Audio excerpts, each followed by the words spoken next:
محترم بھائیوں اور بہنوں، ہر قسم کی تعریف کے لائق اللہ وحدہ لا شریک ہے، جس نے ہمیں پیدا کیا،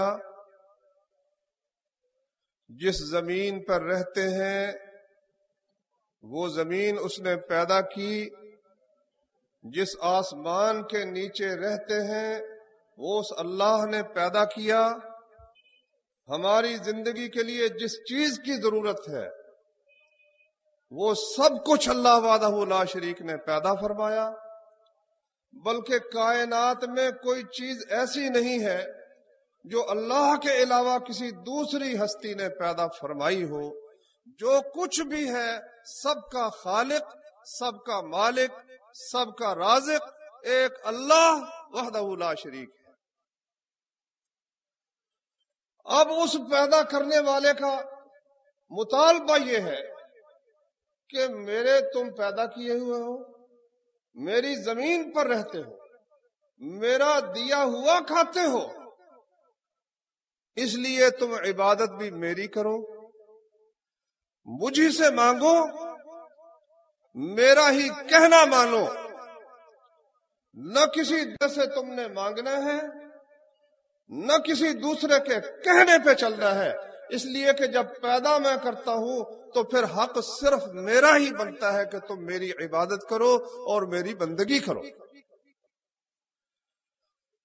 اللہ وحدہ لا شریک نے جتنے پیغمبر بھیجے وہ اسی مقصد کے لیے بھیجے کہ یہ انسان پیدا کرنے والے کو بھول کر کسی نہ کسی مخلوق کو پوجنے لگا تھا، اس کو اختیارات کا مالک سمجھنے لگا تھا، اللہ کے حکم کی بجائے انسانوں کے حکم ماننے لگا تھا۔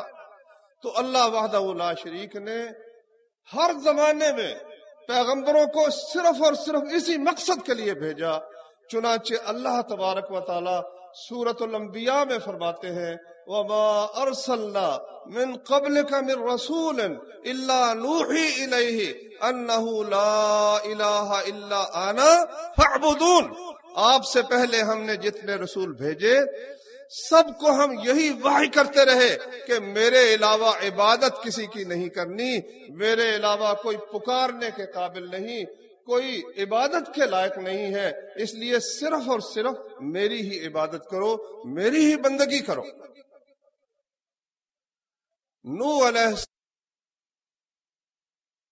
صلی اللہ علیہ وآلہ وسلم تک تمام پیغمبروں کی دعوت یہی تھی، اور اس کے مقابلے میں شیطان اور اس کے ساتھیوں کی کوشش یہ ہے کہ کسی طرح سے وہ اس انسان کو اپنے مولا، اپنے پروردگار سے ہٹا کر کسی نہ کسی مخلوق کی بندگی میں لگا دے، اس کی عبادت میں لگا دے۔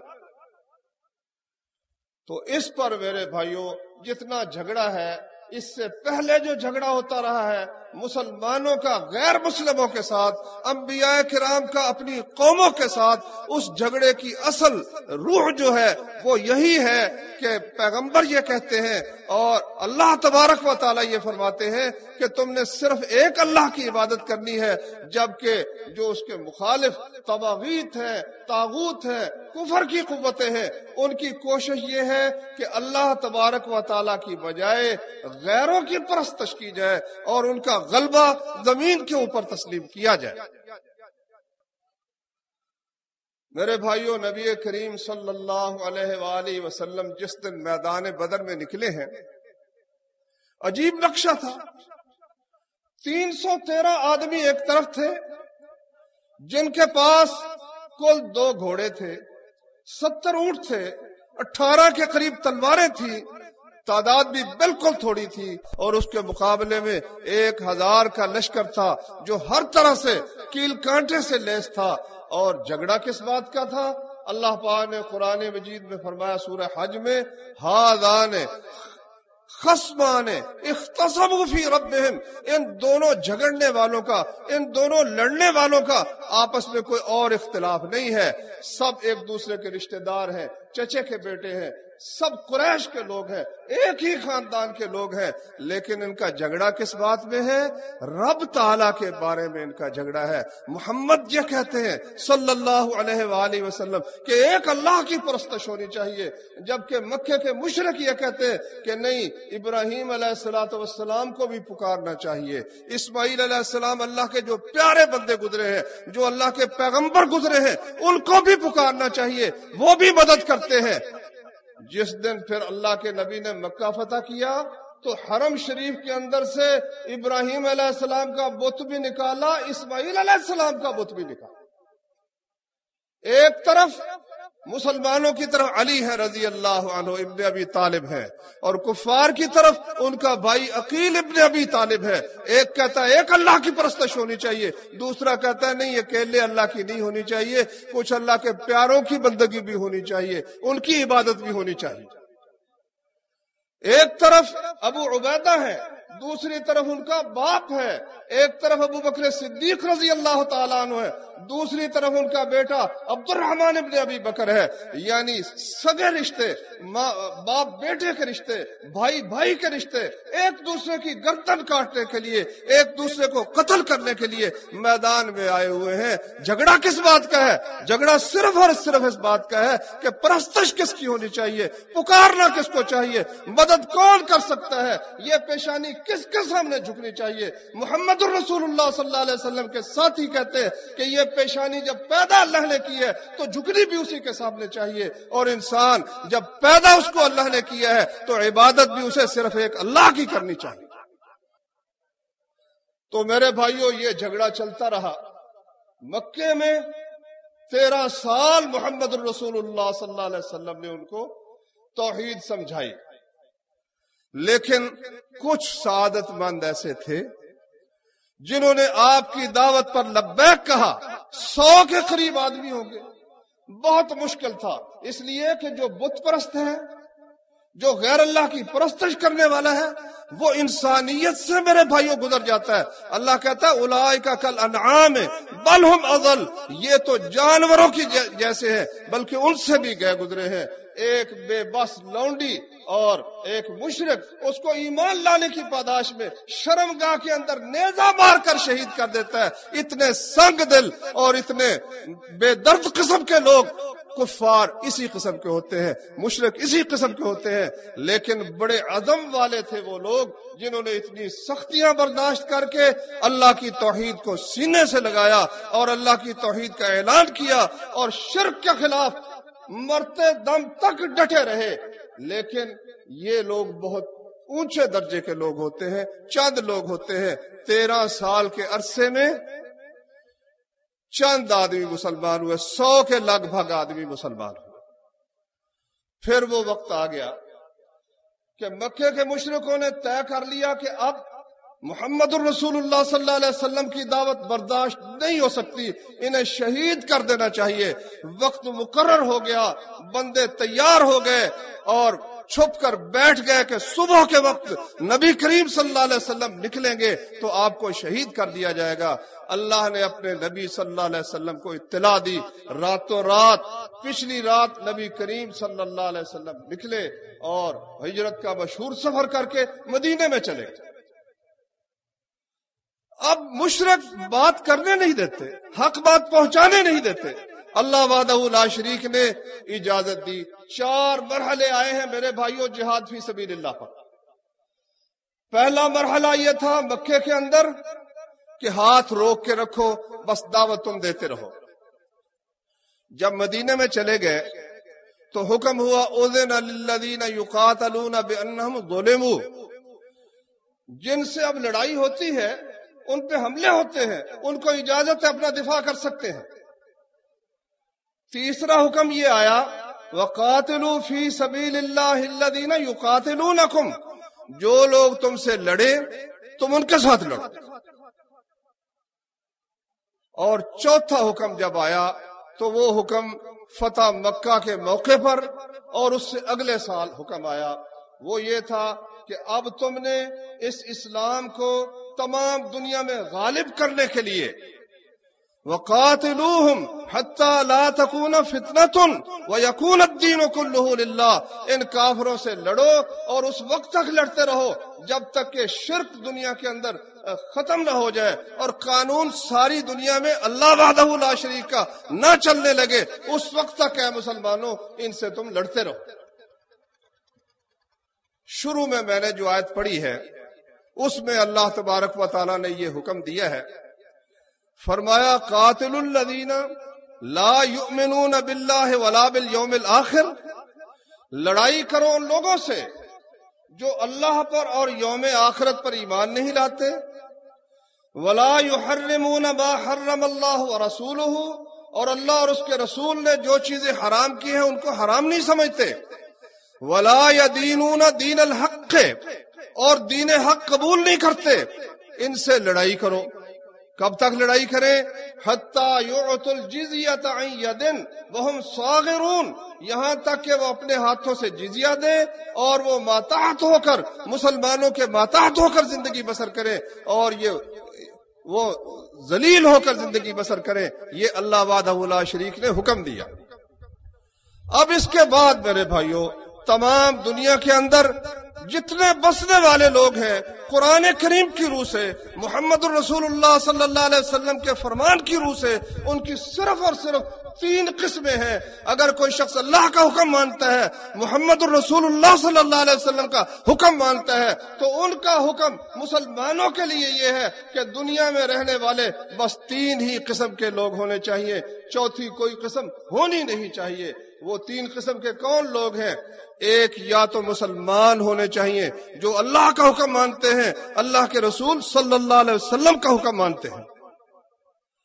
اگر وہ ایمان قبول نہیں کرتے تو ان کو یہ اجازت نہیں دی جا سکتی کہ دنیا کے اندر وہ غالب ہوں اور ان کا اپنا بنایا ہوا قانون غالب ہو اور اللہ کا قانون، اللہ کی توحید وہ مغلوب ہو اور وہ دنیا کے اندر فتنہ و فساد پھیلاتے پھریں، اس کی ان کو ہرگز اجازت نہیں دی جا سکتی۔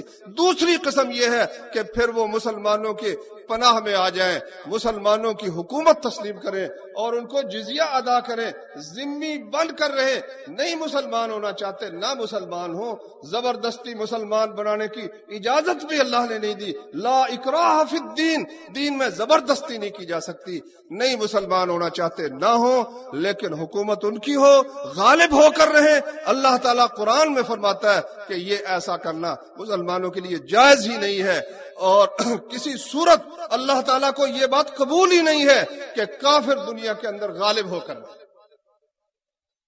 تیسری قسم پھر یہ ہے کہ اگر وہ مسلمان بھی نہیں ہوتے اور وہ جزیہ بھی نہیں دیتے تو پھر مسلمانوں کی ان کے ساتھ جنگ ہے،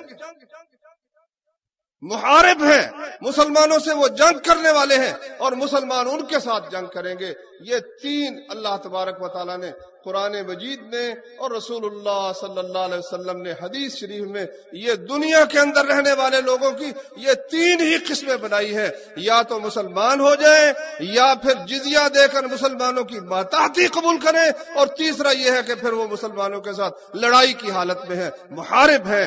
اللہ تعالیٰ کا قرآن مجید میں یہ فرمان ہے۔ سوال پیدا ہوتا ہے کہ اتنا غصہ اللہ کو کافروں پر کیوں ہے، اتنی ناراضگی کیوں ہے؟ مسلمان بھی اللہ کے بندے، عیسائی بھی اللہ کے بندے، یہودی بھی اللہ کے بندے، ہندو بھی اللہ کی مخلوق، پھر کیا سبب ہے کہ اللہ وحدہ لا شریک یہ فرماتے ہیں کہ یہ یہودی اور عیسائی اور ہندو اور مشرک زمین کے اوپر بالا دست ہو کر زندہ رہیں، اللہ کو ہرگز قبول نہیں ہے؟ اس کا سبب کیا ہے؟ اس کا سبب اللہ نے انہی آیتوں میں بیان فرمایا جو میں نے آگے پڑھی ہیں۔ اللہ فرماتے ہیں وقالت الیہود عزیر ابن اللہ وقالت النصارى المسیح ابن اللہ۔ میرے غصے کا سبب یہ ہے کہ یہودیوں نے بجائے اس کے کہ مجھے اپنا خالق و مالک ماننے کے بعد معبود بھی مانتے، انہوں نے کہا عزیر اللہ کا بیٹا ہے، اور عیسائیوں نے کہا کہ مسیح اللہ کا بیٹا ہے۔ اب یہ بات نبی کریم صلی اللہ علیہ وسلم نے فرمایا کہ اللہ تعالیٰ کہتا ہے آدم کا بیٹا مجھے گالی دیتا ہے، مجھے کہتا ہے کہ میری اولاد ہے، حالانکہ نہ میں کسی کی اولاد ہوں نہ میری کوئی اولاد ہے۔ اولاد تو اس کی ہوتی ہے جو محتاج ہوتا ہے اولاد کی طرف، وہ بوڑھا ہوتا ہے، بڑھاپے میں اس کو سہارے کی ضرورت ہوتی ہے، اور میں تو وہ ہوں کہ نہ میں کسی سے نکلا ہوں نہ مجھ سے کوئی چیز نکل سکتی ہے، نہ کسی کی میں اولاد ہوں نہ میری کوئی اولاد ہے۔ اب میرے بھائیوں، اللہ پاک نے مشرکوں سے، عیسائیوں سے، یہودیوں سے لڑنے کا حکم اس لیے دیا کہ یہ ظالم اللہ کا بیٹا قرار دیتے ہیں، اور آگے پھر ان کا ایک اور جرم بیان فرمایا، فرمایا اتخذوا احبارهم ورهبانهم اربابا من دون اللہ۔ اللہ کا قانون ماننے کی بجائے انہوں نے اپنے مولویوں، عالموں اور درویشوں کو رب بنا لیا، جو وہ کہہ دیتے تھے اس کو قانون مانتے تھے، اور اللہ کی وحی کا جو قانون تھا اس کو نہیں مانتے تھے۔ اس وجہ سے اے مسلمانوں، ان کے ساتھ لڑائی کرنا تم پر فرض ہے۔ والمسیح ابن مریم، اور انہوں نے مسیح بن مریم کو پوجنا شروع کر دیا، ان کی پرستش شروع کر دی۔ میرے بھائیوں، آپ کہیں گے کہ یہ تو اللہ تبارک و تعالیٰ کا فرمان ہے، مگر امریکہ تو یہ کہتا ہے کہ ہم دہشت گردی کے خلاف جنگ کر رہے ہیں، ہم تو زمین میں امن کی خاطر لڑائی لڑ رہے ہیں، وہ شرک کی خاطر تو نہیں لڑ رہا۔ تم خامخواہ توحید کو کہاں درمیان سے لے آئے؟ وہ تو صرف دنیا کے اندر امن قائم کرنے کے لیے یہ کام کر رہا ہے۔ نہیں میرے بھائی، حقیقت یہ ہے، اللہ کی بات سچی، اللہ کے رسول صلی اللہ علیہ وسلم کی بات سچی، ان کے خلاف جو بات ہے وہ بالکل غلط ہے۔ زمین و آسمان تو اپنی جگہ سے ٹل سکتے ہیں، مگر اللہ وحدہ لا شریک کی بات کبھی غلط نہیں ہو سکتی۔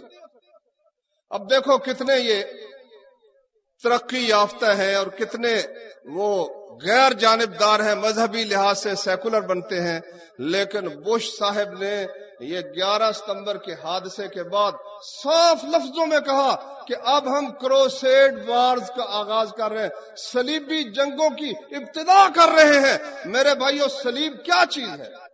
صلیب وہ لکڑی ہے جس لکڑی کے اوپر عیسائیوں کے عقیدے کے مطابق عیسیٰ علیہ السلام کو سولی چڑھا دیا گیا۔ اب وہ ایک لکڑی ہے، اس لکڑی کی پرستش کروانے کے لیے ہر وقت عیسائیوں نے گلے میں وہ لٹکائی ہوئی ہے، اس کی وہ پوجا کرتے ہیں، اور دوسری طرف وہ عیسیٰ علیہ السلام کی پرستش کروانے کے لیے، مریم علیہ السلام کی پرستش کروانے کے لیے توحید والوں پر میرے بھائیوں چڑھ دوڑے ہیں۔ ان کو یہ بات بالکل گوارا نہیں کہ اس دنیا کے اندر ایک اللہ کی پرستش ہو۔ ہمارا اور کافروں کا میرے بھائیوں زمین و آسمان کا فرق ہے۔ ہم لکڑی اللہ کی پیدا کی ہوئی ہے نا، اللہ نے فرمایا یہ زمین ہم نے تمہارے لیے سواری بنا دی، اس کے کندھوں پر چلو، اس زمین میں جو کچھ ہے تمہارے فائدے کے لیے پیدا کیا ہے۔ یہ لکڑیاں ہمارے جلانے کے لیے، یہ لکڑیاں ہماری چارپائیاں بننے کے لیے جن کے اوپر ہم بیٹھتے ہیں، یہ لکڑی ہمارے استعمال کے لیے، اور کافر اس لکڑی کو پوجتا ہے۔ وہ گائے جس کو ہندو پوجتا ہے، اللہ نے پیدا اس لیے کی تھی کہ اس کی مخلوق اس سے فائدہ اٹھائے، اس کا گوشت کھائے، اس کا دودھ پیے۔ اب اللہ تعالیٰ کو یہ بات کس طرح گوارا ہو سکتی ہے کہ گائے کی پرستش کی جائے؟ مگر ہندو کا ہم سے جھگڑا یہ ہے، وہ کہتا ہے کہ گائے پرستش کے قابل ہے، جو گائے کو ذبح کرے گا ہم اس کو ذبح کر دیں گے۔ اور ادھر بش صاحب کیا کہتے ہیں؟ چند دن کے بعد ورلڈ ٹریڈ سینٹر کے حادثے کے چند دن بعد انہوں نے ایک دن بنایا، اس دن میں بش صاحب بھی تھے، ان کا بڑا پادری بھی تھا۔ اس پادری نے یہ کہا کہ ہم نے مسلمانوں کے خلاف یہ جو جنگیں شروع کی ہیں اس لیے شروع کی ہیں کہ یہ مسلمان ان کا خدا اور ہے اور ہمارا خدا اور ہے۔ میرے بھائیوں ذرا سوچنا، غور کرنا، ہمارے تمام اخبارات میں اس کی تقریر چھپی، اس نے کہا مسلمانوں کا خدا اور ہے اور عیسائیوں کا خدا اور ہے، جبکہ اس کائنات کو پیدا کرنے والا تو صرف اور صرف اللہ وحدہ لا شریک ہے۔ پھر یہ ان کا خدا الگ کیوں ہو گیا اور مسلمانوں کا خدا الگ کیوں ہو گیا؟ یہ ان سے پوچھنا چاہیے۔ انہوں نے خود ہی اس کی صراحت اور وضاحت کی، انہوں نے کہا بات یہ ہے کہ ہمارا خدا آسمانی باپ کا بیٹا ہے، یہ اس نے کہا پادری نے، مسلمانوں کا خدا کسی کا بیٹا نہیں ہے۔ میرے بھائیوں کیا بات اس سے سمجھ آئی کہ جھگڑا اس کا ہے کہ وہ کہتے ہیں اللہ کا بیٹا ہے، ہم کہتے ہیں اللہ کا بیٹا نہیں ہے۔ وہ کہتے ہیں جو اللہ کا بیٹا ہے نا وہ اختیارات کا مالک ہے، اس کائنات کا نظام وہ چلا رہا ہے۔ ہم کہتے ہیں نہیں، ایک اللہ اس کائنات کا نظام چلا رہا ہے۔ جھگڑا سارا میرے بھائیوں اس بات پر۔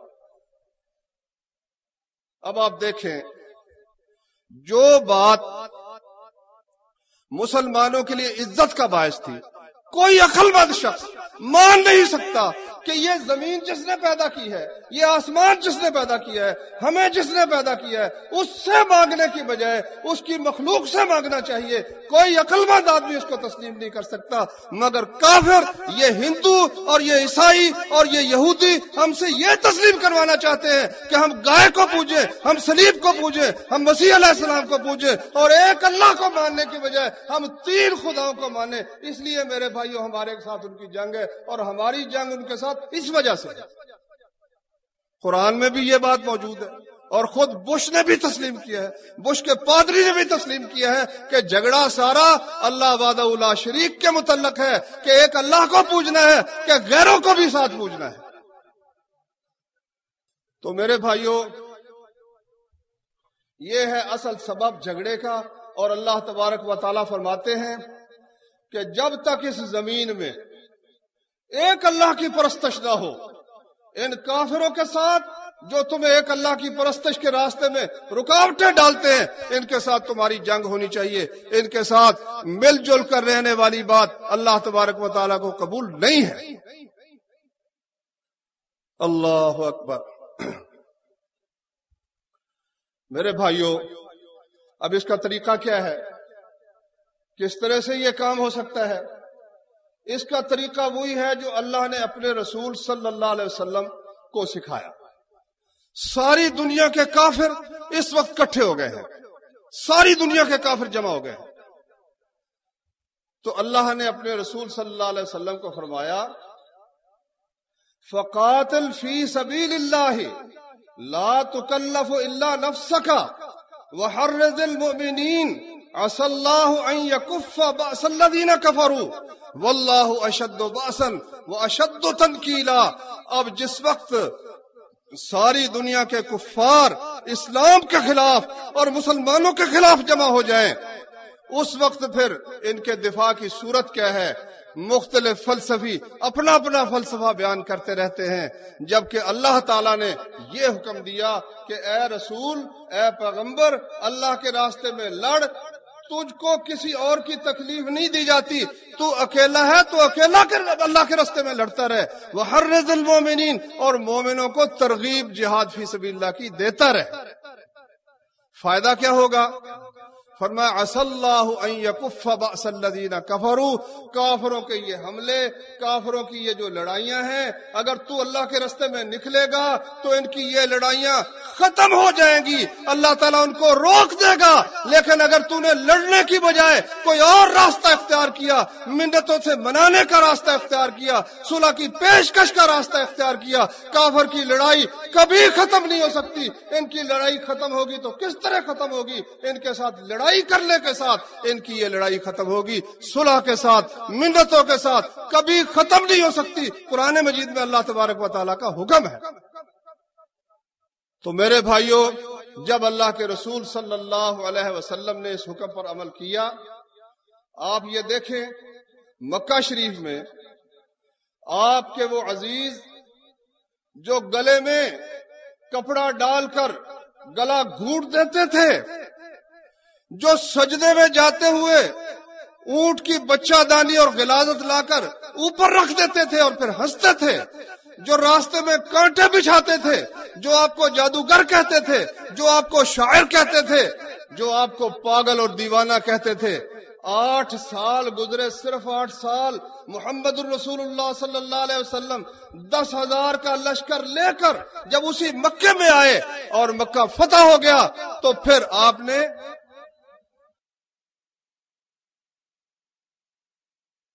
مکہ فتح ہو گیا تو رسول کریم صلی اللہ علیہ وآلہ وسلم نے حرم شریف کی سیڑھیوں پر کھڑے ہو کر فرمایا کہ اچھا بھائی بتاؤ تمہارے ساتھ کیا سلوک کیا جائے۔ اب ان میں وہ سارے مہربان موجود ہیں جو اچھا سلوک کرتے رہے تھے، جنہوں نے رات کے اندھیرے میں نکلنے پر مجبور کیا تھا۔ پیغمبر صلی اللہ علیہ وسلم نے فرمایا کہ اچھا بتاؤ تمہارے ساتھ کیا سلوک کیا جائے۔ کہنے لگے اخن کریم وابن اخن کریم، آپ بڑے معزز اور مہربان بھائی ہیں، بڑے معزز اور مہربان بھتیجے ہیں۔ وہ دشمن جو کل تک غلاظت پھینکتے تھے آج کوئی بھائی بن رہا ہے، کوئی چچا بننے کی کوشش کر رہا ہے، کوئی بھتیجا بننے کی کوشش کر رہا ہے۔ ان کی اس جنگ کو اور ان کے حملوں کو اور ان کے ظلم و تشدد کو کس چیز نے روکا ہے میرے بھائی؟ وہ محمد الرسول اللہ صلی اللہ علیہ وسلم کی تلوار نے روکا ہے، اور یہی راستہ ہے جو اللہ نے اپنے نبی صلی اللہ علیہ وسلم کو بتایا ہے۔ اللہ اکبر۔ نبی کریم صلی اللہ علیہ وسلم کا یہ راستہ جو بتایا ہوا ہے، اب مسلمان اس پر چل نہیں رہے۔ اگر اس راستے پر چلیں انشاءاللہ العزیز اللہ تعالیٰ اسی طرح سے عزت عطا کرے گا جس طرح اللہ تعالیٰ نے نبی کریم صلی اللہ علیہ وسلم کو عزت عطا فرمائی، ابو بکر و عمر کو عزت عطا فرمائی، عثمان و علی رضی اللہ عنہم کو عزت عطا فرمائی، بنو امیہ اور بنو عباس کو عزت عطا فرمائی۔ اسی طرح سے اب بھی مسلمان اگر جہاد فی سبیل اللہ کا دامن تھام لے اسی طرح سے اللہ تعالیٰ ان کو عزت عطا فرمائے گا۔ لیکن بھائیو سبب کیا ہے؟ مسلمان یہ جہاد کرتے کیوں نہیں ہیں؟ اس کی وجہ کیا ہے؟ وہ میرے بھائیو چند وجہ ہیں۔ جب تک وہ وجہ ہم دور نہیں کرتے اس وقت تک مسلمانوں کی عزت کا خواب ہی رہے گا، شرمندہ تعبیر نہیں ہو سکتا۔ ہاں ایک وعدہ ہے پیارے پیغمبر صلی اللہ علیہ وسلم کا، آپ نے یہ فرمایا ہے کہ لن یبرح ھذا الدین قائما یقاتل علیہ عصابۃ من المسلمین حتی تقوم الساعہ۔ فرمایا یہ دین قائم رہے گا۔ امریکہ کوشش کر کے دیکھ لے، روس کوشش کر کے دیکھ لے، چین کوشش کر کے دیکھ لے، یورپ کے ملک پورا زور لگا کے دیکھ لیں، محمد الرسول اللہ صلی اللہ علیہ وسلم کا فرمان ہے کہ اس دین کو کوئی شخص مٹا سکتا نہیں۔ یہ دین اللہ کے فضل و کرم سے قائم رہے گا ہمیشہ، اور اس کی خاطر مسلمانوں کی ایک جماعت قیامت قائم ہونے تک لڑتی رہے گی، جہاد فی سبیل اللہ کرتی رہے گی۔ لیکن یہ جو اس وقت حالات پیدا ہو گئے ہیں، مسلمان اس وقت سخت خوفزدہ نظر آتے ہیں۔ اس کا سبب کیا ہے میرے بھائیوں؟ اس کے کئی اسباب ہیں جن میں سے میں پھر دوبارہ عرض کروں گا کہ سب سے پہلا سبب اس کا یہ ہے کہ مسلمانوں نے اس زمین و آسمان اور اس انسان کو پیدا کرنے والی ہستی کو بھول کر جو غیر اللہ ہے، اللہ کے غیر ہیں، دوسرے لوگ ہیں، ان کو رب ماننا شروع کر دیا ہے، ان کی پرستش شروع کر دی ہے۔ کسی نے کسی رنگ میں شروع کر دی ہے، کسی نے کسی رنگ میں شروع کر دی۔ جب تک ان جبینوں کو، ان پیشانیوں کو جو کلمہ پڑھنے والے لوگوں کی پیشانیاں ہیں، کلمہ انہوں نے توحید کا پڑھا، محمد رسول اللہ صلی اللہ علیہ وسلم کی رسالت کا پڑھا، اس کے بعد پھر جھک گئے تو غیروں کے آگے جھک گئے۔ جب تک ایک اللہ کے سامنے نہیں جھکتے اور غیروں کے سامنے جھکنا چھوڑتے نہیں ہیں اس وقت تک عزت جو ہے پوری طرح سے مسلمانوں کو حاصل نہیں ہو سکتی۔ آپ پوچھیں گے بھی کس طرح غیر اللہ کو پوجتے ہیں؟ میرے بھائیوں آپ یہ دیکھیں، عیسائی لوگ یہ کہتے ہیں کہ عیسیٰ علیہ السلام اللہ کے بیٹے ہیں، یعنی اللہ تبارک و تعالیٰ کی بھی اولاد ہے، اللہ سے بھی ایک ہستی جدا ہوئی ہے۔ اگر مسلمان بھی یہی عقیدہ رکھیں اپنے بزرگوں کے متعلق کہ وہ بھی اللہ کا ہی ایک حصہ ہے، اور وہ امیدیں جو اللہ سے رکھنی چاہیے وہ کوئی کسی ہستی سے رکھنی شروع کر دے، کوئی کسی ہستی سے رکھنی شروع کر دے، کوئی مصیبت کے وقت کسی کو پکارے، کوئی مصیبت کے وقت کسی کو پکارے، اور پھر امید مدد کی اللہ وحدہ لا شریک سے رکھے، تو بتاؤ اس سے بڑا دھوکہ اپنے آپ کو کیا دیا جا سکتا ہے؟ عیسائیوں کا عقیدہ، اللہ اکبر، اتنا کچا عقیدہ، کہتے ہیں عیسیٰ خدا، مریم خدا، روح القدس خدا، کتنے ہو گئے؟ 3 خدا۔ مگر کہتے ہیں تین نہیں ہے، ایک ہی ہے۔ اب تین ایک کیسے ہو گئے؟ اتنا اللہ نے ان کو دماغ عطا کیا ہے، اتنی ذہانت عطا کی ہے، اتنی عقل عطا کی ہے کہ انہوں نے ہوائی جہاز بنا لیے، بحری بیڑے سمندروں پہ پھر رہے ہیں، ایٹم بم ایجاد کر لیا ہے، کیلکولیٹر بنا لیا ہے، کمپیوٹر بنا لیا ہے، باریک سے باریک حساب کرتے ہیں، لیکن یہاں آ کر ان کی عقل، قرآن کہتا ہے کہ دنیا کی باتیں تو بہت جانتے ہیں یہ کافر، مگر آخرت کی ان کو کچھ خبر نہیں۔ عیسائیوں سے جب یہ کہا جاتا ہے کہ دیکھو کتنی غیر عقلی بات ہے کہ تم کہتے ہو کہ عیسیٰ بھی خدا ہے، مریم بھی خدا ہے، روح القدس بھی خدا ہے، مگر پھر کہتے ہو یہ تین نہیں بلکہ ایک ہے، یہ تین ایک کیسے ہو سکتے ہیں؟ تو وہ کہتے ہیں کہ یہ بات ہمیں بھی سمجھ تو نہیں آتی کہ تین ایک کیسے ہو سکتے ہیں، مگر بات یہ ہے کہ یہ عقل سے اونچی بات ہے، اس لیے ہم اس کو مانتے ہیں۔ ٹھیک ہے، ہم بھی کئی باتیں جو عقل سے اونچی ہیں ان کو مانتے ہیں، فرشتے ہم نے دیکھے نہیں ہم مانتے ہیں، آخرت کا دن ہم مانتے ہیں، غیب پر ہمارا ایمان ہے، لیکن کچھ چیزیں ایسی ہوتی ہیں جو عقل سے اونچی ہوتی ہے، کچھ چیزیں ایسی ہوتی ہیں جو عقل کے خلاف ہوتی ہیں۔ دیکھیے، کوئی شخص یہ کہے کہ 2 اور 2 4 نہیں بلکہ 5 ہوتے ہیں، تو کیا خیال ہے کہ 2 + 2 = 5 یہ عقل سے اونچی بات ہے؟ نہیں، عقل سے اونچی بات نہیں، یہ عقل کے خلاف بات ہے۔ صاف کوئی تھوڑی عقل کا شخص بھی ہے وہ کہے گا کیوں بیوقوف بنتے ہو، 2 اور 2 5 کبھی نہیں ہو سکتے، 2 اور 2 4 ہوا کرتے ہیں، 5 نہیں ہوتے۔ اسی طرح 1 اور 1 اور 1 مل کر 3 ہوا کرتے ہیں، 1 اور 1 اور 1 مل کر 1 کسی صورت نہیں ہو سکتا، یہ تو عقل کے صاف ہی خلاف ہے۔ اب اتنی کچی بات اگر مسلمان بھی کہیں کہ نبی کریم صلی اللہ علیہ وسلم اور اللہ تبارک و تعالی اور حضرت حسن اور حضرت حسین اور حضرت علی یہ 5 خدا ہیں، مگر یہ الگ الگ نہیں بلکہ ایک ہی خدا ہے، تو بتاؤ فرق کیا رہ گیا؟ جھگڑا کس بات کا ہے؟ یہی وجہ ہے کہ مسلمانوں میں بڑی ساری مخلوق ایسی ہے ان کو عیسائیوں سے جھگڑنے کی فرصت ہی نہیں ہے، نہ ان کو کوئی ضرورت ہے کہ ان سے لڑیں، اس لیے کہ وہ عقیدہ بنیادی طور پر جب 3 ایک ہو سکتے ہیں تو 5 بھی ایک ہو سکتے ہیں، فرق اس میں کیا واقع ہوتا ہے؟ تو میرے بھائیوں، ہم پر یہ فرض ہے کہ ہم اس بات کی اپنے مسلم بھائیوں کو یعنی ان کی تربیت کریں، ان کو سمجھائیں کہ جب تک ایک اللہ کی پرستش نہیں کرو گے اور غیر اللہ کا کوئی بھی ہو اس کو پکارنا اور اس کی پرستش کرنا ترک نہیں کرو گے، اس وقت تک کفار پر غلبہ تمہیں کبھی حاصل نہیں ہو سکتا۔ دیکھو، ہندو بھی کہتا ہے کہ ہر میں ہر ہے، ہر چیز خدا ہے، اس کے نزدیک بندر بھی خدا ہے، اس کے نزدیک دھرتی بھی خدا ہے، زمین بھی خدا ہے، اس کے نزدیک گائے بھی خدا ہے۔ اور اگر ہم بھی اس کو ایک نیکی کا پردہ دے کر یہ کہیں جی ہر چیز میں ہی خدا ہے، جی کثرت میں وحدت ہے، وحدت میں کثرت ہے، سب کو ہم بھی سمجھے بھی اصل میں خدا ہی ہے، تو پھر ہندوؤں سے لڑنے کی ضرورت کیا ہے؟ پھر ان کا ہمارا عقیدہ تقریباً ایک ہو گیا۔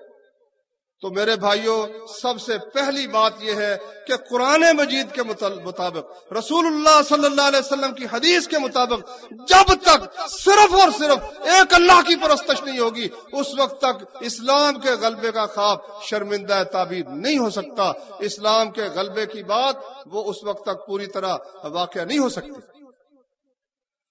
دوسری بات میرے بھائیوں یہ ہے، جب تک ہم کفر کے ساتھ اور کافروں کے ساتھ دوستی رکھیں گے اس وقت تک لڑائی کا مطلب ہی کوئی نہیں۔ اگر ہمیں ان کی باتیں پسند ہیں، ان کا چلنا پھرنا پسند ہے، ان کا لباس پسند ہے، ان کی گفتگو کا طریقہ پسند ہے، ان کی معیشت کا طریقہ پسند ہے، ان کے رہنے سہنے کا طریقہ پسند ہے، تو ہم کافروں سے کیوں لڑیں گے؟ پھر تو ہماری کوشش ہوگی کہ ہم اسی طرح کی حجامت بنائیں، اسی طرح کا لباس پہنیں، اسی طرح کے کاروبار کریں، تو پھر ہماری ان سے جنگ کا مطلب ہی کوئی نہیں۔ اس لیے اللہ وحدہ لا شریک قرآن مجید میں فرماتے ہیں یا ایھا الذین آمنوا لا تتخذوا اليہود والنصارى اولیاء، اے وہ لوگوں جو ایمان لائے ہو، یہود و نصارہ کو دوست مت بناؤ، کافروں کو دوست مت بناؤ۔ یہ قرآن مجید میں اللہ وحدہ لا شریک کا حکم ہے۔ اب اس حکم کو بش اچھی طرح سے جانتا ہے، واجپئی خوب اچھی طرح سے جانتا ہے، ٹونی بلیر بہت اچھی طرح سے جانتا ہے۔ افسوس اس بات کا کہ اس کو نہیں جانتے تو ہم مسلمان نہیں جانتے۔ یہی وجہ ہے کہ اس وقت دنیا کے اندر کفار کو، خصوصاً بش کو سب سے زیادہ تکلیف اگر کسی چیز کی ہے تو قرآن مجید کی تعلیم کی تکلیف ہے کہ اس دنیا کے اندر قرآن کیوں پڑھا جا رہا ہے۔ اس نے امیر عبداللہ کو بلا کر، جو فہد کے بھائی ہیں، ان سے کہا کہ یہ ساری دہشت گردی جو ہے نا، یہ تمہارے ملک سے نکلی ہے۔ بھائیو، اس کو بھی تھوڑا سا توجہ سے اس پر غور کرو۔ دہشت گردی وہ کیسے کہتے ہیں؟ جہاد کو۔ اچھا بھائی، یہ بتاؤ کہ اگر فلسطین کے اندر یہودیوں کے ٹینک وہ بے گناہ بستیوں کے اوپر چڑھ دوڑے، بلڈوزروں کے ساتھ بستیاں مسمار کر دی جائے، بچوں اور عورتوں کو قتل کر دیا جائے، یہ کوئی دہشت گردی نہیں ہے۔ اگر احمد آباد اور گجرات میں ہزاروں مسلمانوں کے گھر جلا دیا جائے، مسلمانوں کو نظر آتش کر دیا جائے، چھرے گھونپ کر ان کو ہلاک کر دیا جائے، یہ کوئی کسی قسم کی دہشت گردی نہیں ہے۔ کشمیر میں 1 سال پہلے تک 80,000 مسلمان شہید کر دیے گئے تھے، ہزاروں عورتوں کی عصمتیں لوٹی گئی تھی، کوئی دہشت گردی نہیں ہے۔ چیچنیا کے مسلمانوں کو ہلاک کیا جائے، کسی قسم کا ان کے ساتھ عدل کا رویہ اختیار نہ کیا جائے، کوئی دہشت گردی نہیں ہے۔ اور افغانستان میں 60-70 کروز میزائل پھینکے جائیں، یہ 11 ستمبر سے پہلے کا واقعہ ہے، ابھی 11 ستمبر کا واقعہ نہیں ہوا تھا۔ کوئی جرم نہیں کیا تھا افغانستان کے مسلمانوں نے۔ 60-70 کروز میزائل برسا کر ان کی بستیوں کو تاخت و تاراج کر دیا جائے، کوئی یہ دہشت گردی نہیں ہے۔ لیکن اگر کوئی آدمی جا کر ورلڈ ٹریڈ سینٹر ایک عمارت گرا دے تو یہ دہشت گردی ہے۔ امریکہ کے حساب بھی بڑے عجیب و غریب ہیں۔ امیر عبداللہ سے اس نے کہا کہ یہ دہشت گردی ساری کی ساری تمہارے ملک سے نکلی ہے۔ اس نے کہا کس طرح نکلی ہے؟ اس نے کہا دیکھو، تمہارے قرآن میں لکھا ہوا ہے یہود و نصارہ کو دوست مت بناؤ، تمہارے قرآن میں لکھا ہوا ہے کہ یہود و نصارہ سے اس وقت تک جنگ کرو جب تک یہ تمہیں جزیہ دے کر تمہاری حکومت قبول نہ کرے۔ تمہارے ہر سکول میں یہ قرآن پڑھا جاتا ہے، تمہارے ہر پرائمری سکول میں، مڈل میں، ہائی سکول میں، کالج میں، یونیورسٹیوں میں قرآن و حدیث کی تعلیم ہوتی ہے۔ جب تک یہ بچے تمہارے ملک کے طالب علم یہ قرآن پڑھتے رہیں گے، اس وقت تک ہماری تمہاری دوستی نہیں ہو سکتی۔ بھائی، وہ سچ کہہ رہا ہے کہ غلط کہہ رہا ہے؟ سچ کہہ رہا ہے۔ افسوس اس بات کا ہے کہ کافر کو خبر ہے قرآن میں کیا لکھا ہوا ہے، مگر مسلمان کو خبر نہیں ہے کہ قرآن میں کیا لکھا ہوا ہے۔ یہی وجہ ہے کہ مسلمانوں نے کفار کے پیچھے لگ کر قرآن سے وہ سلوک کیا کہ دنیا کی کسی قوم نے اپنی کتاب کے ساتھ شاید اتنا برا سلوک نہ کیا۔ کس طرح؟ قرآن میں اللہ نے یہ بھی فرمایا ہے کہ قیامت کا دن ہوگا اور رسول صلی اللہ علیہ وسلم اللہ کے سامنے کھڑے ہو جائیں گے اور اپنی امت کے خلاف فریاد شروع کر دیں گے۔ دیکھو میرے بھائی، ذرا اس منظر کو آنکھوں کے سامنے لاؤ۔ اللہ تعالیٰ وہ عدالت کی کرسی پر تشریف فرما ہے اور ساری مخلوق اللہ کے سامنے ہے اور امت محمد صلی اللہ علیہ وسلم جمع ہے۔ ہم گناہگار بھی اور اللہ کے سامنے حاضر ہیں، اور ہمارا ہی رسول جس کا ہم نے کلمہ پڑھا، وہ رسول اللہ کے سامنے کھڑا ہو کر فریاد شروع کر دیتا ہے، یا رب ان قوم اتخذوا ھذا القرآن مہجورا، اے میرے رب، میری قوم نے اس قرآن کو چھوڑ دیا تھا۔ آپ کہیں گے ہم نے تو نہیں چھوڑا، ہم نے تو جناب رمضان کے اندر 40 قرآن ہم نے پڑھے ہیں، تراویحوں کے اندر ہم ساری رات کھڑے رہتے ہیں، بہترین غلاف کے اندر قرآن کو لپیٹ کر اونچی سے اونچی جگہ پر رکھتے ہیں. جب بچی کی شادی ہوتی ہے تو بازار میں جو سب سے زیادہ خوبصورت قرآن اور قیمتی ہوتا ہے وہ خرید کے دیتے ہیں, اور پیٹھ قرآن کی طرف ہم کرتے نہیں ہیں. بتاؤ اور قرآن کی ہم کیا عزت کرتے اور قرآن کی کیا خدمت کرتے؟ میرے بھائیوں, میں آپ کو توجہ دلاتا ہوں, کوئی زبان جو انسان کی مادری زبان نہ ہو, جب وہ اس کو سیکھتا ہے, کوئی زبان بھی کوئی شخص سیکھتا ہے, اس کا ایک لفظ بھی مطلب سمجھنے کے بغیر نہیں سیکھتا. جب ہم نے سکول پڑھا تھا تو چھٹی کلاس میں اس وقت انگلش شروع ہوتی تھی. اب کفار کے غلبے کی وجہ سے پہلی سے انگلش شروع ہو گئی ہے. تو ایک اگر اے بی سی بھی پڑھتے تھے, اے فار ایپل بھی پڑھتے تھے, تو ساتھ بتایا جاتا تھا کہ ایپل کا معنی سیب ہے. اس کا سپیلنگ بھی یاد کیا جاتا تھا, اس کا ترجمہ بھی یاد کیا جاتا تھا. مجھے کوئی شخص بتائے, ہاتھ کھڑا کر کے کہہ دے کہ کوئی ایسا انگلش پڑھنے والا شخص ہے جس نے پورا 1 سال یا 2 سال یا 3 سال تک صرف انگلش ریڈنگ کی ہو, صرف پڑھنا اس نے سیکھا ہو, صرف سپیلنگ کرنے سیکھے ہو, مگر ترجمہ اس نے نہ سیکھا ہو. کسی نے انگریزی اس طرح نہیں پڑھی, ایک لفظ بھی پڑھا تو اس کا مطلب سمجھ کے پڑھا.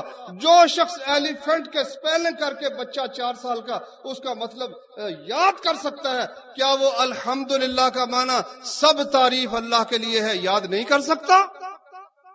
پھر کتنے یہاں اس مجلس میں ماشاءاللہ اللہ کے فضل سے وہ نوجوان بیٹھے جنہوں نے میٹرک کیا ہوا ہے, جنہوں نے ایف اے کیا ہوا ہے, بی اے کیا ہوا ہے. کتنے ہیں جو کاروبار میں دھنی ہیں کاروبار کے, اور مارکیٹ میں کسی کو چوں نہیں کرنے دیتے, کسکنے نہیں دیتے, مگر پیدا کرنے والی ہستی کا جو پیغام ہے قرآن مجید ہے, اس کو وہ مہینے میں آدھا گھنٹہ سمجھنے کے لیے دینے پر تیار نہیں ہے. میرے بھائیوں, اب بتاؤ اس سے زیادہ قرآن پر ظلم کیا ہو سکتا ہے؟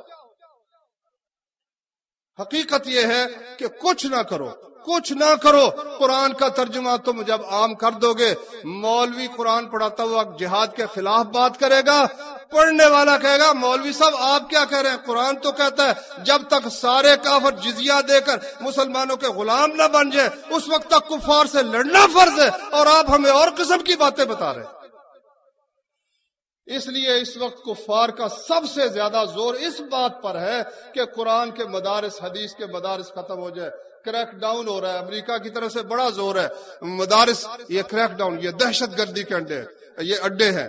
اچھا بھائی, سکولوں کالجوں کے لڑکے وہ لڑکیوں کو چھیڑے تو وہ, لڑکیاں اٹھا کے لے جائے تو وہ, ایک دوسرے کی ٹانگیں توڑے تو وہ, ہاسٹلوں کے اندر اسلحے کی بھرمار ہو تو ان کے ہاں, مگر وہ کوئی دہشت گرد نہیں ہے. اور جن کے ہاں کبھی کسی کی نکسیر بھی جن کے ہاتھوں کسی مسلم کی نہیں پھوٹی, میرے بھائیو وہ دہشت گرد ہے. سبب اس کا کیا ہے کہ یہ قرآن پڑھنے والا کافر کی بالادستی قبول کرنے پر ہرگز تیار نہیں ہو سکتا. تو اس لیے میرے بھائیوں, اب کافروں کی وہ کوشش ہے, اللہ تبارک و تعالیٰ کا یہ کہنا ہے, تو اب بات کس کی چلے گی؟ اللہ کہتا ہے یریدون ان یطفئوا نور اللہ بافواہہم, یہ اللہ کا نور اپنی پھونکوں کے ساتھ بجھا دینا چاہتے ہیں, مگر اللہ مانتا ہی نہیں سوائے اس کے کہ وہ اللہ کے نور, اپنے نور کو کامل کر کے چھوڑے گا, مکمل کر کے چھوڑے گا. جاؤ اپنے گھر کی جا کر خبر لو, اسلام کتنا قوت والا مذہب ہے, کتنا مضبوط دین ہے. 11 ستمبر کو ان نوجوانوں نے جو ہوائی جہاز دے مارے جا کر ورلڈ ٹریڈ سینٹر اور پینٹاگون پر, تو اس وقت پروپیگنڈے کا ایک طوفان اٹھا دیا امریکی میڈیا نے, ان کے اخباروں نے, ان کے ریڈیو نے, ان کے ٹیلی ویژن نے. یہ دہشت گرد لوگ ہیں, امن کے دشمن ہیں, یہ ہیں وہ ہیں. اس وقت پھر ایک سوال اٹھا, سوال یہ تھا کہ چلو مانو ٹیررسٹ ہیں, یہ دہشت گرد ہیں, سب کچھ مان لو, مگر یہ بتاؤ کہ انہوں نے موت کو سینے سے کیسے لگا لیا؟ آخر وہ بھی انسان تھے, وہ بھی جوان تھے, ان کے دل میں ارمان تھے, اور جوانی کے جذبات بھی تھے, محبت اور عشق کا معاملہ بھی وہ کر سکتے تھے, دنیا میں مال بھی جمع کر سکتے تھے, مگر کون سی چیز ہے جس نے ان موت سینے کے ساتھ لگا لینے پر آمادہ کر دیا؟ انہوں نے بتایا وہ چیز ہے ایمان, قرآن پر ایمان جو ہے اس نے ان کو اس چیز پر آمادہ کر دیا.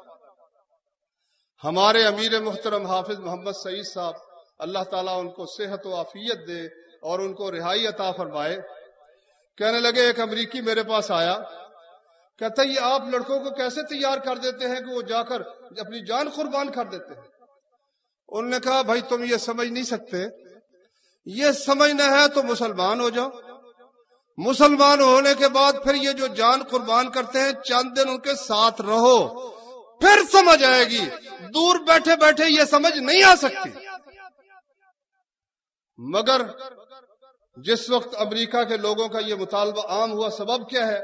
انہیں پتا چلا کہ اس کا سبب ایک آسمانی دین اسلام کے اوپر جو یقین اور ایمان ہے وہ ان کو اس چیز پر آمادہ کر دیتا ہے۔ انہوں نے کہا اس کی کتاب کون سی ہے؟ بتایا گیا اس کی کتاب قرآن مجید ہے، رسول اللہ صلی اللہ علیہ وسلم کی حدیث شریف ہے۔ امریکیوں نے قرآن مجید خریدنا شروع کر دیا۔ ایک مہینے کے اندر امریکہ کی تمام لائبریریوں سے اور مکتبوں سے انہوں نے جہاں سے قیمتاً ملتے تھے قرآن مجید کے نسخے خرید لیے، جہاں پڑھنے کے لیے ملتے تھے وہاں پڑھنے کے لیے نکلوا دیے، لائبریریاں خالی ہو گئی، مکتبے خالی ہو گئے۔ امریکنوں نے اتنی کثرت سے میرے بھائیوں قرآن مجید پڑھا، اور مہینے ڈیڑھ مہینے کے اندر 20,000 امریکن مسلمان ہو گئے۔ 20,000 امریکن۔ یہ کہتے ہیں عورتوں پر بڑا ظلم کرتے ہیں مسلمان۔ ایک عورت چند دن طالبان کے پاس رہی ان کی قید میں، اور اس نے جب اسلام کو دیکھا، مسلمانوں کا رویہ دیکھا، وہ امریکہ کی باشندہ ہونے کے باوجود، امریکہ کی شہری ہونے کے باوجود، دنیا پر غالب ہونے کے باوجود مجبور ہو گئی، اور اس نے اسلام کو سینے سے لگا لیا اور اسلام قبول کرنے کا اعلان کر دیا۔ میرے بھائیوں، ان 9 مہینوں کے اندر ہمارے ایک بھائی رہتے ہیں امریکہ میں، انہوں نے بتایا کہ اعداد و شمار کی روح سے 75,000 امریکن 9 مہینے کے اندر مسلمان ہوئے، الحمدللہ۔ یہ اسلام کی ایک یلغار، ایک طرف یہ یلغار ہے، دوسری طرف اسلام کی یلغار یہ ہے کہ امریکہ اور کافر اتنی قوتوں کا مالک ہونے کے باوجود چین سے سونا ان کو نصیب نہیں ہے، آرام سے سونا نصیب نہیں ہے۔ اللہ نے ان پر خوف مسلط کر دیا ہے، ہر شہر میں ان پر حملے ہو رہے ہیں، اور افغانستان جن کو وہ اپنے باپ کی جاگیر سمجھ کے آ گئے تھے، الحمدللہ وہاں امریکی کمانڈوز پر حملے ہو رہے ہیں اور ان کو جہنم رسید کیا جا رہا ہے، اور سرد خانے ان کی لاشوں سے بھرے ہوئے ہیں، اور وہ ڈرتے ہوئے ان کو امریکہ میں لے جانے کے لیے تیار نہیں ہے، کہیں وہاں عوام کے ہنگامے شروع نہ ہو جائے۔ تو اس لیے میرے بھائیوں صبر ویسے بہت ضروری ہے۔ انشاءاللہ العزیز انجام جو ہے وہ اسلام کا ہی ہے، عاقبت اسلام کی ہے، اور نتیجہ اللہ کے حکم سے اسلام اور مسلمانوں کے حق میں نکلے گا۔ لیکن اس کے لیے شرط یہ ہے کہ ہم صبر کریں اور اللہ تبارک و تعالیٰ کے احکام کی پابندی کریں۔ اور جیسا کہ میں نے پہلے عرض کیا ہے، کفر کے ساتھ اور کفار کے ساتھ ہمارا جو معاملہ ہے وہ دوستی اور محبت کا نہیں بلکہ دشمنی اور بغض کا ہونا چاہیے، جیسا کہ ابراہیم علیہ السلام نے اپنی قوم سے صاف کہہ دیا تھا، وَبَدَا بَيْنَنَا وَبَيْنَكُمُ الْعَدَاوَةُ وَالْبَغْضَاءُ حَتَّى تُؤْمِنُوا بِاللَّهِ وَحْدَهُ۔ ہمارے تمہارے درمیان اس وقت تک دشمنی رہے گی جب تک ایک اللہ کی عبادت تم نہ کرو گے، اس وقت تک ہماری تمہاری دشمنی جاری رہے گی۔ اب آپ دیکھیں ہمارا حال کیا ہے، کوئی شعبہ دیکھ لو، اللہ کا حکم ماننے کی بجائے یہ ملک جو اسلام کے نام پر بنا تھا، پاکستان اسلام کی خاطر بنا تھا، اس ملک کے اندر اللہ کا حکم ماننے کی بجائے ہم نے کفار کے حکم کو مانا ہوا ہے، شیطان اور طاغوت کے حکم کو مانا ہوا ہے۔ جب تک ہم اللہ تبارک و تعالیٰ کے حکم کو مانتے نہیں ہیں اس وقت تک کفار کے تسلط سے، ان کے خوف سے ہم کبھی بھی آزاد نہیں ہو سکتے۔ آپ پہلے لے لیں اپنی جو معیشت ہے، روزی جو ہم کما رہے ہیں، اللہ تعالیٰ کہتا ہے سود حرام ہے، اللہ تعالیٰ کہتا ہے جوا حرام ہے، اور ہمارے ملک کی معیشت کی بنیاد ہی سود اور جوا کے اوپر رکھی ہوئی ہے۔ رسول کریم صلی اللہ علیہ وسلم نے فرمایا 1 درہم سود کا، بندے کو پتا ہو کہ سود کیا اور اسے کھائے، وہ 36 دفعہ بدکاری کرنے سے برا۔ اتنا بڑا گناہ ہے. اور قرآن میں اللہ نے فرمایا کہ سود کو چھوڑ دو اگر تم ایمان والے ہو، اگر نہیں چھوڑتے تو اللہ اور اس کے رسول کی طرف سے تمہارے ساتھ اعلان جنگ ہے. اب اللہ کے ساتھ ہم اعلان جنگ کر چکے ہیں. ہمارے ملک میں جو بہت بڑے ایک صاحب تھے، اسلام کے خدمت گزار تھے، اور اسلام کے نام پر انہوں نے ووٹ لیے تھے. جب فیصلہ ہوا، ایک عدالت نے فیصلہ کیا کہ سودی نظام ختم کیا جاتا ہے، وہ جناب علی چلے گئے سپریم کورٹ کے اندر اور ان سے جا کر فیصلہ لے لیا کہ نہیں، ابھی تک یہ نظام سود کا ملک کے اندر جاری رہے. اللہ کے ساتھ ہماری دشمنی ہونا تو چاہیے تھا. کفار کے ساتھ دشمنی ہے تو اللہ کے ساتھ دوستی ہو. اللہ کے ساتھ ہم نے دشمنی رکھی ہوئی ہے. پھر ہماری جو معاشرت ہے، رہنے سہنے کا طریقہ ہے، اب اللہ کے رسول صلی اللہ علیہ وسلم نے فرمایا خالف المجوس والمشرکین اعف اللحى وقص الشوارب. مجوسیوں کی، آتش پرستوں کی مخالفت کرو اور مشرکوں کی مخالفت کرو. مجوسی داڑیاں منڈاتے تھے اور مشرکین داڑیاں کتراتے تھے. پیارے پیغمبر صلی اللہ علیہ وسلم نے فرمایا، صحیح بخاری کی حدیث ہے، مجوسیوں کی بھی مخالفت کرو اور مشرکین کی بھی مخالفت کرو. اعف اللحى وقص الشوارب. اپنی داڑیوں کو معاف کر دو جس حالت میں اسی پر رہنے دو، اور اپنی لبوں کو صاف کرواؤ، اچھی طرح سے ان کو ترشواؤ. یہ حکم دیا محمد رسول اللہ صلی اللہ علیہ وسلم. ہماری شکل اور ایک یہودی کی شکل، ہماری شکل اور ایک ہندو کی شکل، اس میں کوئی فرق ہی نظر نہیں آتا. اور صاف ہی ہم نے اپنے 6 فٹ کے جسم پر، 5 فٹ کے جسم پر اللہ کا قانون نافذ نہیں کیا، اور منتظر ہم اس بات کے ہیں کہ ملک کے اندر ہم اللہ کا قانون نافذ کریں گے. جو شخص اپنے جسم پر کون سی چیز ہے اس کو اللہ کا قانون نافذ کرنے سے روکنے والی سوائے شیطان کے یا معاشرے کی بات ماننے کے. میرے بھائی، جو معاشرے کی بات مانتا ہے، جو دل کی بات مانتا ہے، جو اپنی خواہش نفس کو مانتا ہے، وہ کافر سے کبھی جہاد نہیں کر سکتا. صاف اللہ نے فرمایا قرآن میں، فرمایا یا ایھا الذین آمنوا من یرتد منکم عن دینہ فسوف یأتی اللہ بقوم یحبهم ویحبونہ اذلۃ علی المؤمنین اعزۃ علی الکافرین یجاہدون فی سبیل اللہ ولا یخافون لومۃ لائم. فرمایا اگر تم جہاد نہیں نہ کرو گے، میں اور قوم کو لے آؤں گا، اور جو اللہ ان سے محبت کرے گا وہ اللہ سے محبت کریں گے، مومنوں کے لیے نرم ہوں گے، کافروں پر سخت ہوں گے، اللہ کے راستے میں جہاد کریں گے، اور ملامت کرنے والے کی ملامت کی پرواہ نہیں کریں. تو جہاد کا پہلا قدم یہاں سے شروع ہوتا ہے کہ ملامت کرنے والا کہتا ہے بھئی تو بیوقوف ہے، چند تو بندے ہو، ساری دنیا خلاف ہے، پاگل ہو گئے لڑنے کے لیے نکلے ہو، حکومتیں تمہارے خلاف ہے، اسلحہ تمہارے پاس نہیں ہے، کیا کرو گے تم؟ وہ کہتا ہے کرنا کیا ہے، میرے مولا کا حکم ہے، تو نکل، میں تیری مدد کروں گا، میں اپنے رب کی بات مانوں گا، نہ میں تیری بات مانوں گا، نہ میں ملک کی حکومت کی بات مانوں گا، نہ میں کفار دنیا بھر کے کافروں کی بات مانوں گا. ملامت جب انسان کے دل سے نکل جاتا ہے، ملامت کا خوف، اس وقت جہاد فی سبیل اللہ کا پہلا قدم انسان اٹھا سکتا ہے.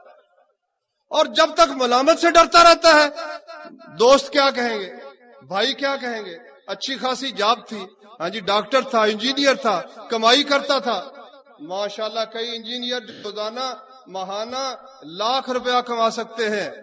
وہ اللہ کے راستے میں جب نکلے تو ان کو اللہ نے وہ خوشی نصیب فرمائی جہاد فی سبیل اللہ کے اندر کہ لاکھوں روپے کمانے والے اس خوشی کا خواب بھی نہیں دیکھ سکتے. میرے بھائی، یہ پہلا قدم ہے.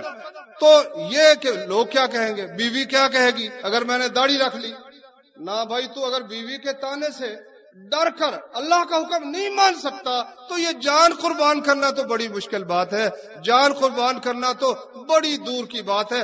تو ایک چھوٹی سی اپنی خواہش کو، اپنے عزیزوں کی ایک خواہش کو قربان نہیں کر سکتا تو اللہ تبارک و تعالیٰ کے لیے اپنی جان کس طرح قربان کر سکتا؟ پھر دیکھو رسول کریم صلی اللہ علیہ وسلم نے فرمایا کہ اسلام کی کڑیاں ایک ایک کر کے ٹوٹتی چلی جائیں گی. سب سے پہلی کڑی جو ٹوٹے گی نا، وہ یہ ہوگی کہ قانون اللہ کا چھوڑ کر غیروں کا قانون مانے گا. جس طرح قبر پر سجدہ کرنا، جس طرح مردے کو پکارنا شرک ہے، جس طرح بت کے سامنے سجدہ کرنا اور اس سے مدد مانگنا شرک ہے، جس طرح گائے کی پرستش کرنا شرک ہے، جس طرح صلیب کو پوجنا شرک ہے، جس طرح مسیح علیہ السلام اور ان کی والدہ کی دہائی دینا شرک ہے، اسی طرح کسی انسان کو یہ مان لینا کہ ملک کے اندر جو وہ کہے گا وہ قانون چلے گا، یہ بھی اللہ کے ساتھ شریک ٹھہرانا ہے۔ کیوں؟ اس لیے کہ اللہ قرآن میں کہتا ہے ان الحکم الا للہ، یہ زمین میری ہے، یہ مخلوق میری ہے، اس زمین کے اوپر، اس مخلوق کے اوپر قانون جو چلے گا، حکم جو چلے گا، فرمان جو چلے گا، وہ پیدا کرنے والے کا چلے گا، کسی اور کا نہیں چلے گا۔ میرے بھائیو، قرآن مجید کو ذرا باریکی سے پڑھنا، اس میں اللہ پاک نے فرعون کا ذکر کیا ہے، نمرود کا ذکر کیا ہے۔ نمرود کا نام نہیں آیا مگر ذکر اس کا آیا ہے۔ اللہ تعالیٰ فرماتے ہیں کہ فرعون کا یہ دعویٰ تھا انا ربکم الاعلی، تمہارا سب سے اونچا رب میں ہوں۔ میں یہ سمجھتا تھا کہ فرعون جو ہے نا وہ بھی اسی طرح خدا بنتا تھا جس طرح یہ لوگوں نے بنائے ہوئے ہیں، بت بنائے ہوئے ہیں، اس طرح وہ مافوق الفطرت کوئی ہستی بنتا تھا۔ لیکن 9ویں پارے میں ایک آیت ہے، اس سے معلوم ہوتا ہے کہ وہ کم عقل خود بت پرست تھا، خود پوجا کرتا تھا، اللہ کے علاوہ مخلوق کی پرستش کرتا تھا۔ جیسا کہ اللہ نے فرمایا وقال الملأ من قوم فرعون اتذر موسى وقومه ليفسدوا في الارض ويذرك والهتك۔ فرعون کی قوم نے فرعون سے کہا کہ آپ نے موسیٰ کو اور اس کی قوم کو کھلا چھوڑ رکھا ہے، یہ آپ کو بھی اس نے چھوڑ دیا ہے، آپ کے خداؤں کو بھی اس نے چھوڑ رکھا ہے۔ اس سے کیا معلوم ہوا کہ فرعون کئی آلہہ، کئی الہوں کی، کئی خداؤں کی، کئی بتوں کی، کئی معبودوں کی پرستش ظالم خود کرتا تھا، خود کرتا تھا، پرستش کرتا تھا، ان کے سامنے سجدے کرتا تھا، ان کے اس نے مندر بنائے ہوئے تھے، وہاں پجاریوں کو تنخواہیں دیتا تھا، ان کی سرپرستی کرتا تھا۔ پھر یہ کیا بات ہوئی کہ وہ کہتا تھا کہ میں سب سے بڑا رب میں ہوں؟ تو سب سے بڑا رب ہونے کا اس کا مطلب یہ تھا سبحانک اللہم وبحمدک اشہد ان لا الہ الا انت استغفرک واتوب الیک۔